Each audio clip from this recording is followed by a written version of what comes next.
NeeCJae.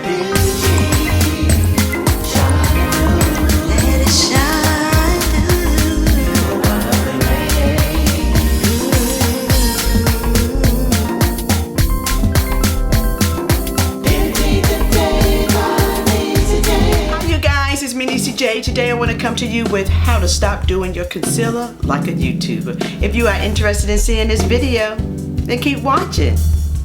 Your eye area is very delicate. It is one of the most, or it is the most sensitive, delicate area on your face, okay? It's this little thin layer right here. A lot of times you can actually tell your age just by looking at your eyes, okay? So I am 48 years old, and my skin regimen, everything that I have done is basically changing, so I have to learn how to change with it. You see a lot of younger women slathering on the concealers and then baking, and their eye makeup comes out flawless. That's not the case with me. Like I said, I'm 48 years old. I will be 49 in October, and this area, I can't do that. I tried to do that, and I looked like I was 105. Like, really. Because this area creased so bad, it was dry, it was cakey. Okay, so to avoid all of that, I could not do what everyone else was doing, okay?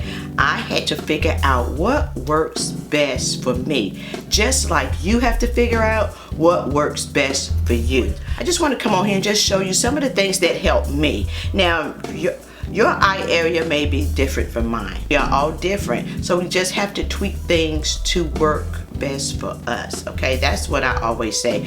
There are no rules in makeup. They're just simple tips and little tricks that you have to maneuver for you. So there are a lot of concealers out there on the market, and you have to find one that works for you. Now, let me just let you know, there are no concealers that will not crease. They may slow down the creasing, they may not crease as much, but it's makeup. It's always gonna crease, you know? So what I like to do to minimize the creasing, that's the key, minimize the creasing. The Tarte Shape Tape is very popular. It's okay. I like it all right. It's not one of my favorites, okay? It's not one of my favorites, but you see a lot of YouTubers, a lot of people are using this concealer by Tarte. I like one from Tarte. One of my favorites is the Creaseless Concealer by Tarte. I like this concealer. I like the consistency of it. It's stiff, but it's not too firm. It's not too drying. Another one, a drugstore, is Age Rewind. One of my favorite concealers. You know, this one, like right here, Born This Way. This is a concealer that everyone uses. It's all right, in my opinion, as well. I like it, but it's not one of my favorites, okay? My favorite are these two. The Tarte Creaseless, let's see, the Tarte Creaseless Concealer and Age Rewind. These are my two top favorite concealers. So when I apply, let's just use the Age Rewind, okay? The first thing, I never ever bring foundation. My foundation, I have it on now, but I never bring it all the way up to my eye area. If I'm going to apply concealer in this area, there's no need for me to do that, because it's just products on top of products on top of products that will and can cause creasing. I bring the foundation all the way up, and I stop right here.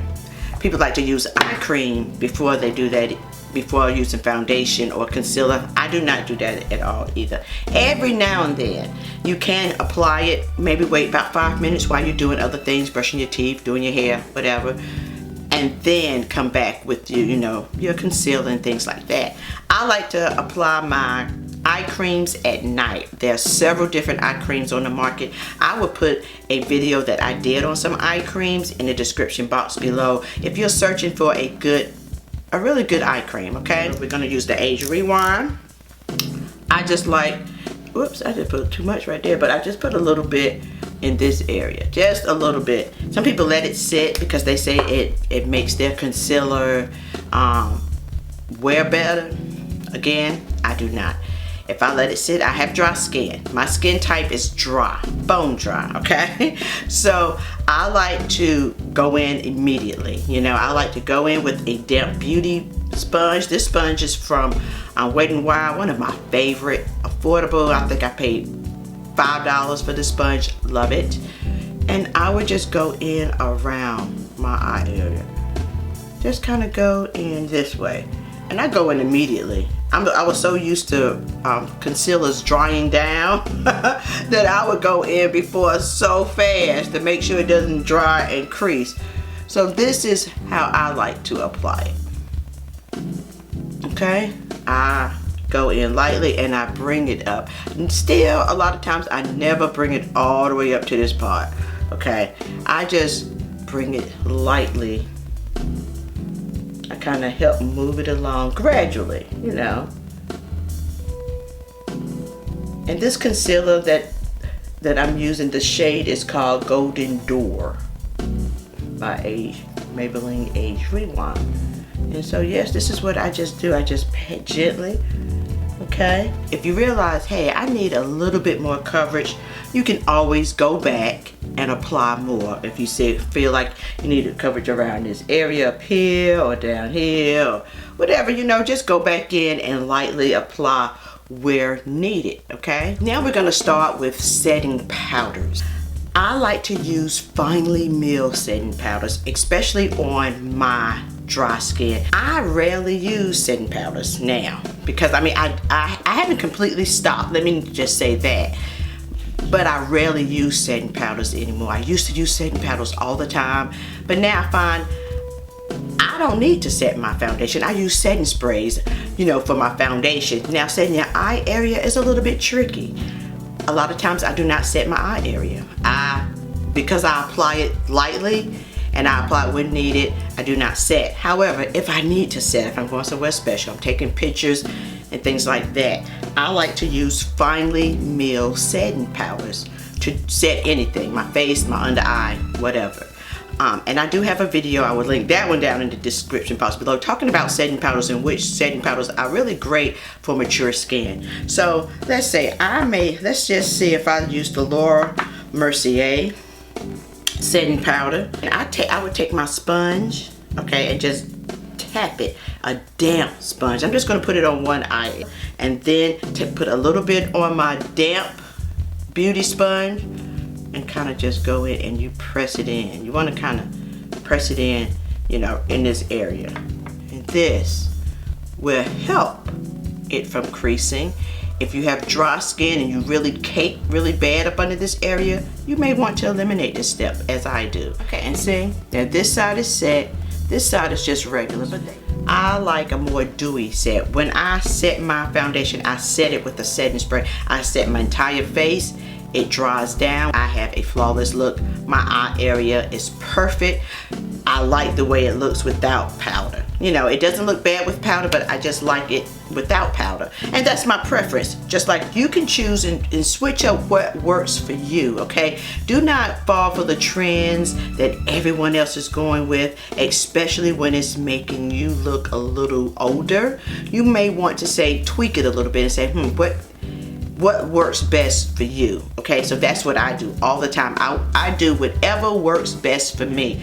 That's what I just wanted to bring to you guys, just to let you know you don't have to follow all the trends. And I know you see a lot of YouTubers, a lot of young, beautiful, gorgeous women, and how they set and they bake. I cannot do that at all, nor do I want to. It's too much stuff on my skin. I'm really funny. I do not like my skin when I'm wearing foundation to feel heavy. I like my skin to look skin-light, and I like my skin to feel lightweight, if that makes sense, you know? So I just wanted to come on here for all of the mature skin women, and even if you're not mature skin, if your skin is still young, you're not 40 and over, you're not 35 and over, you know, you're maybe in your 30s and you're looking at this and maybe it doesn't work for you, the baking or the concealer, packing it on, trying to do it like you see a lot of YouTubers do. This is just a tip for you as well, just to learn how to tweak everything as far as makeup, foundations, everything to work for you. There are no rules in makeup at all. There are no do's and don'ts. There are things that you can avoid. There are things that can help you, you know, look your best, but never get into just a formula or a rule that I have to do it this way. If I do not do it this way, then it's not going to work. That's not true. Okay, I hope this video was helpful and just showing you how to do your concealer to fit you, and stop trying to do it like a YouTuber. A lot of times with the cameras and the lighting, things look so much different than they do when you're actually trying to do it at home. So if you have taken anything from this video today, the one thing that I really would love for you to just take from this video is just when applying foundations or makeup in general, do whatever works for you. What we do are guidelines, you know, and just showing you how to apply and what to use and how to use it. When you apply it on yourself, you tweak it according to you. That's what I want you to take from this video. So anyway, guys, thank you so very much for tuning in. I love you guys so much. I see that I have some new subscribers, so welcome. You are now part of the NeeCJae family. If you like these type of videos, please give me a thumbs up. Subscribe to my channel on your way out if you haven't done so already. And also, guys, you know, visit me on my other social medias. I'm on Instagram, Snapchat, Facebook, Twitter, and everything else. So anyway, guys, again, thank you so very much for tuning in. Peace and love until next time. Bye.